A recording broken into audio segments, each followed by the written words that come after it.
as a package that can give you the lower running costs of CNG, yet be practical for the family, and yet be premium enough, I think they've managed to wrap that up really nicely. Right. Relative to, we started off the conversation with Nexon EV, right? So they are in the ballpark. It's, and genuinely, I know that you're thinking of an EV. I would think if I'm just worried about low running costs, I could. You see, in a way, I'm being so cynical that I love it.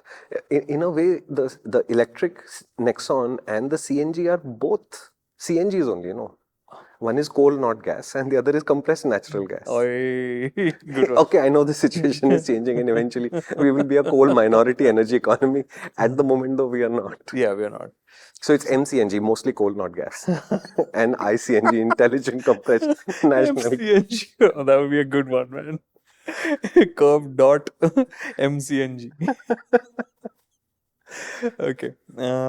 So sorry, but I think the point you were making is a good one before I interrupted you as usual, which is electrics at the same price as a CNG. How do you choose between the two? Correct. And that's Nexon to Nexon. Yeah. So people who are more risk averse, for them the CNG is a great option. Who don't want the worries of what happens if this, that. The CNG is a great option because at what is it, 70, 80 rupees for a kilo, you're getting to travel in the same kind of comfort and convenience as a regular Nexon without any of those questions coming about. Right. So it's a good, we did a calculation. I think 40,000 kilometers is what it's coming to between a petrol Nexon and a Nexon iCNG. If you were looking to get one, that's the amount of kilometers you'd have to clock. At 40,000 kilometers, you'll balance out the additional cost. Right. But I think take that with a pinch of salt, like I said. Okay. That's at 24 kilometers. Why am I going on saying kilometers today? I don't know what's going on. What do you call it? Kilometers. Kilometers, huh? This is the second time I've done it. Yeah.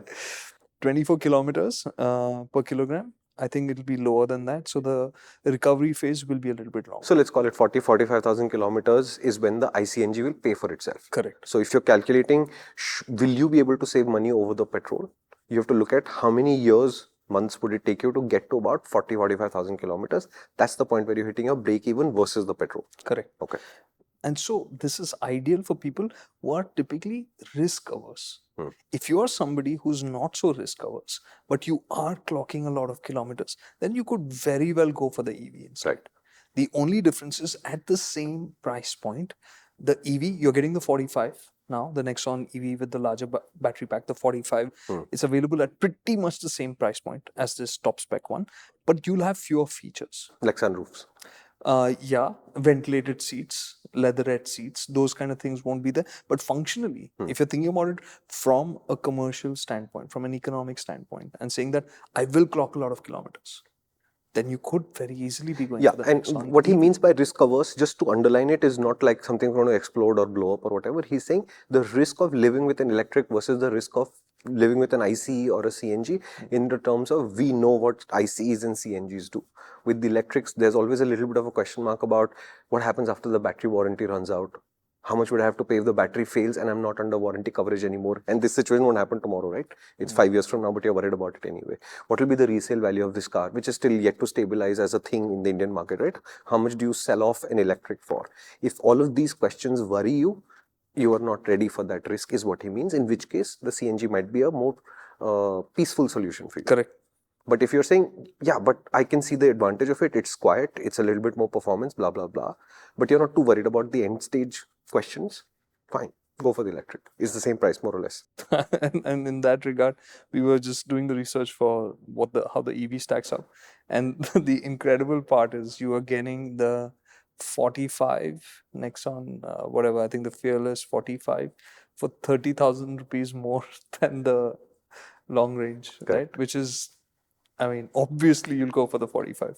So those kind of changes that will keep going on in EVs, which might be another stress point for you. Correct. So in that case, the CNG becomes the safer bet. Normally at this point, we tell you to give this video a like, hit the subscribe button, and you can still do that if you feel like. But what you should really do is throw a lot of money at us. But since that is really hard to do, here is an easy option. This clip is actually from a much longer video, which is on our main channel, which is called MotorInc. Why don't you visit us there? This idea in more detail over there with my great friend Kartikeya. You like him, right?